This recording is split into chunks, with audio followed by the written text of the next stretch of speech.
نبی جس کا نبی کائنات کیا گیا، تمام انبیاء سے افضل، آدم سے افضل، شیش سے افضل، نوح سے افضل، ابراہیم سے افضل، اسماعیل سے افضل، ذوالکفل سے افضل، موسیٰ سے افضل، عیسیٰ سے افضل، زکریا سے افضل، ہود سے افضل، تمام نبیوں سے افضل اسے کہتے ہیں محمد مصطفیٰ۔ اور محمد مصطفیٰ کا جو وسیع ہے وہ تمام وسیعوں سے افضل ہے۔ ایک درود پڑھیں محمد والے۔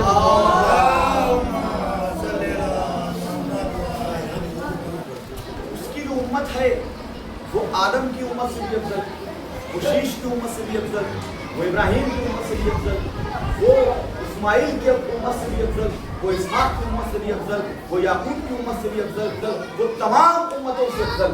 وہ اس لیے کیونکہ اس کا نبی کوئی نہیں، اس کے وسیع سے وسیع کوئی نہیں۔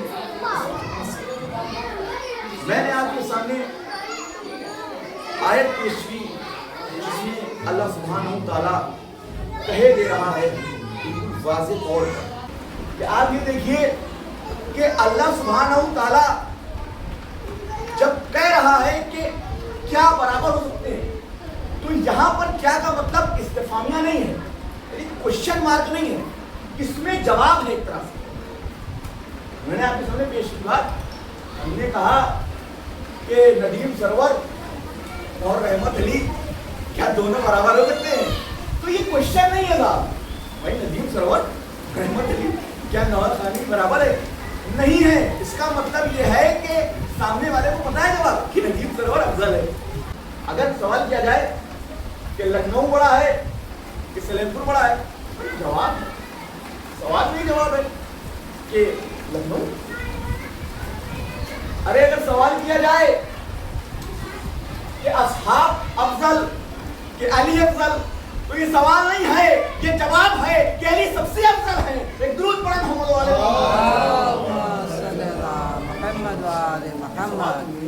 جواب ہے، یعنی اللہ بتانا چاہتا ہے کہ علم والے سب سے افضل ہیں۔ یہ نہ سمجھنا کہ علم والوں کے مقابل جو آئیں گے وہ لا علم والوں سے افضل ہو جائیں گے۔ تو ظاہر سی بات ہے کہ علی جو ہیں وہ صاحب منبر سنونی ہیں۔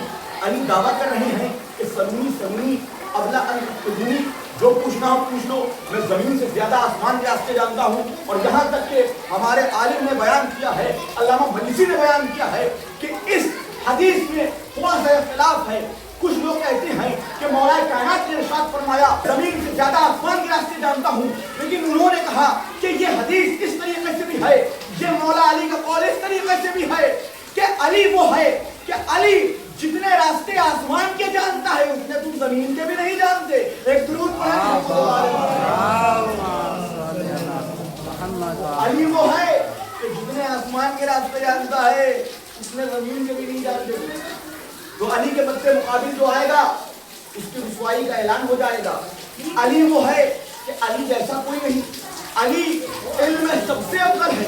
اسی لیے تو سرور کائنات نے ارشاد فرمایا تھا انا مدینۃ العلم وعلی بابھا، میں شہر علم ہوں، علی اس کا دروازہ ہے۔ تو پتہ یہ چلا کہ شہر جو ہیں نبی ہیں، تو نبی اگر شہر ہوں گے تو دروازہ کیسا ہوگا؟ بھائی توجہ، دروازہ علی ہے۔ اور رسول نے اسی حدیث میں آگے ارشاد فرمایا کہ جو علم حاصل کرنا چاہتا ہے اسے چاہیے کہ وہ دروازے سے آئے، وہ دروازے سے آئے، وہ چھت سے نہ آئے۔ ایک درود پڑھے محمد والے، وہ چھت سے نہ آئے، وہ کھڑکی بنا ہے۔ وہ توجہ، میں نے بہت سوچ سمجھ کر یہ کہا ہے کیونکہ چھت بھی بنا دیا گیا اور کھڑکی بنا دیا گیا تو دروازہ ہوتا ہے۔ وہ جب تک در علی سے نہیں آئے گا، وہ علی کے پاس جب تک نہیں آئے گا، علم حاصل نہیں ہو سکتا، علم کبھی حاصل ہی نہیں ہو سکتا۔ وہ اس لیے کیونکہ مولا کائنات وہ ہیں کہ مولا کائنات نے دنیا کو علم تقسیم کیا ہے۔ بس میں آخری بات کرتا ہوں کہ اس کائنات میں اگر آپ غور کریں تو آپ کو پتا چلے گا کہ جو انسان عالم ہے ضروری نہیں ہے کہ وہ شجاع بھی ہو، جو عالم ہے ضروری نہیں ہے کہ وہ شجاع بھی ہو، اور جو شجاع ہو ضروری نہیں ہے عالم بھی ہو، اور جو سخی ہو ضروری نہیں ہے کہ وہ عالم بھی ہو اور کچھ اور بھی ہو۔ میں چاہوں تو بہت زیادہ اس بات کو واضح کر کے بتا سکتا ہوں، لیکن یہاں سمجھداروں کا مجمع ہے بھائی، سلیم پور سے زیادہ سمجھدار کہاں ملیں گے؟ ایک دودھ پائے محمد والے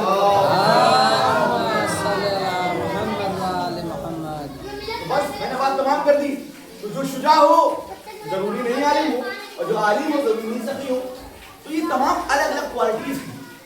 علی وہ ہے کہ یہاں سخاوت بھی ملے گی، یہاں شجاعت بھی ملے گی، یہاں سلاست بھی ملے گی، یہاں فصاحت بھی ملے گی، یہاں بلاغت بھی ملے گی، یہاں متانت بھی ملے گی، یہاں چیز ملے گی.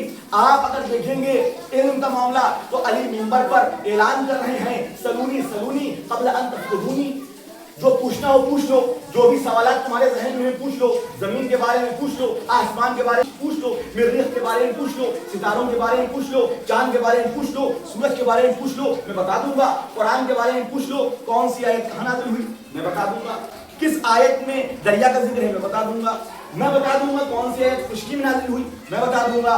میں علی وہ ہوں کہ پوری کائنات کے بارے میں جو کچھ قرآن میں کہا گیا ہے میں بتا دوں گا. کون سی آیت میں کس کے لیے رحمت نازل ہوئی ہے میں بتا دوں گا، اور کون سی آیت میں کس کے لیے لعنت نازل ہوئی ہے میں بتا دوں گا. ایک درود پڑھیں.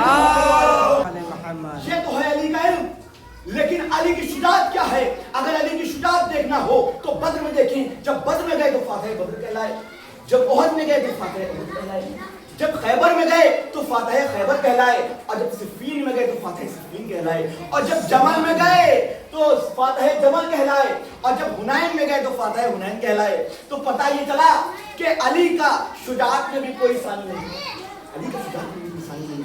اور جب بات سخاوت کیا گئی، جب بات سخاوت کیا گئی تو اتنا عطا کر دیا کہ قمبر نے ہاتھ سے میں ہاتھ چھوڑ دی، کہیں مجھ کو بھی نہ دے دیں. ایک درود پڑھے محمد والے محمد.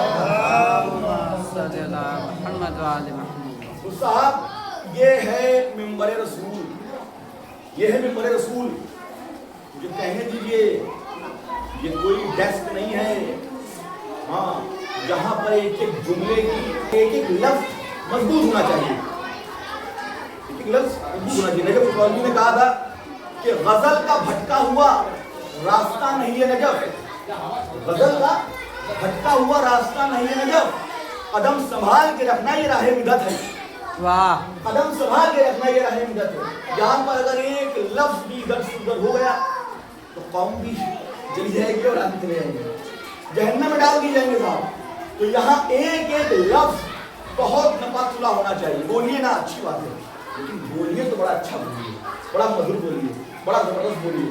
وہ اس لیے کیونکہ علی وہ ہیں کہ جب تلوار چلاتے تھے تو نسلیں دیکھ کر چلاتے تھے. اسی لیے جب آپ علی کے فضائل بیان کریں تو الفاظ کی بھی نسلیں دیکھ لیں. ایک درود پڑھیں محمد والے محمد. اسی لیے ڈاکٹر قیام آزمی نے کہا تھا میں ہوں نباز ادب راز ادب جانتا ہوں، میں ہوں نباز ادب راز ادب جانتا ہوں، فکر کو شعر بنا دینے کا ڈھب جانتا ہوں، کون سی بات کا وقت آتا ہے کب جانتا ہوں، میں تو لفظوں کا حسب اور نسب جانتا ہوں، میں تو لفظوں کا حسب اور نسب جانتا ہوں، میں تو لفظوں کا حسب اور نسب جانتا ہوں، اور میرا دم ہے جو یہ طوفان ہوا کرتے ہیں ورنہ الفاظ تو بے جان ہوا کرتے ہیں.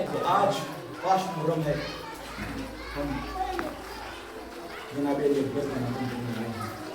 ہاں صدارو جناب علی اکبر کون جن کو دعاؤں میں مولا حسین علیہ السلام نے ملا. ابھی آپ نے مسائل ہمیں مولانا صاحب مسائل پر نہیں کیا. ہاں آزادارو جب مولا حسین علیہ السلام آئے تو اس میں دو لڑکیوں میں بات تمام کرتے ہیں. جب مولا حسین علیہ السلام آئے ہیں مکہ میں تو کیا دیکھا؟ مولا حسین نے دیکھا کہ علی اکبر کے سینے میں برشی کپڑے ہے. ایک لڑکی نے تعلیم کے عظیم کے نمائر میں برچی کو سینے اکبر میں پیوست کر کے توڑ دی تھی. برچی جناب علی اکبر تڑپ رہے تھے، جناب علی اکبر تڑپ رہے تھے. جب مولا حسین نے دیکھا تو کیا ہوا کہ باپ کی آنکھوں نے یہ دیکھ لیا برچی میں. آج 5 محرم ہے، گنیے میں کمی نہ کیجیے گا.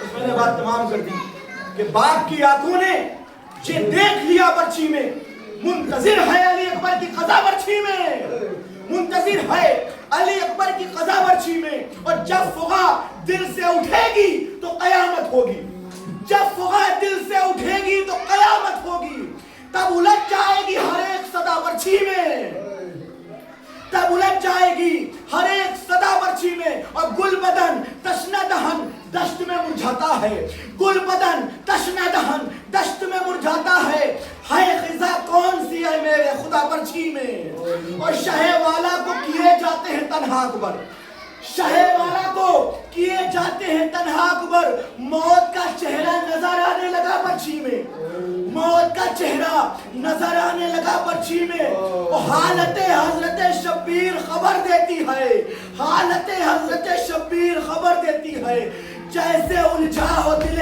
شاہ ہدا برچی میں، جیسے الجھا ہو دل شاہ ہدا برچی میں، اور زرد پڑنے لگا اکبر کا گلابی چہرہ، زرد پڑنے لگا اکبر کا گلابی چہرہ، کیا ملایا تھا کوئی زہر جفا برچی میں، کیا ملایا تھا کوئی زہر جفا برچی میں، شاہ علی آئیے مقتل میں مدد کی خاطر، ہائے دم توڑتا ہے ماہ لقا برچی میں، ہائے دم توڑتا ہے ماہ لقا برچی میں، حال میرا ہے جب ایسا تو بھلا کیا ہوگا، کہیں مادر نے تمہیں دیکھ لیا برچی، کہیں مادر نے تمہیں دیکھ لیا برچی میں، جب سینے سے شبیر نے کھینچی کوثر، اور ساتھ میں نکلا جگر الجھا ہوا برچی میں، انا للہ و انا الیہ راجعون۔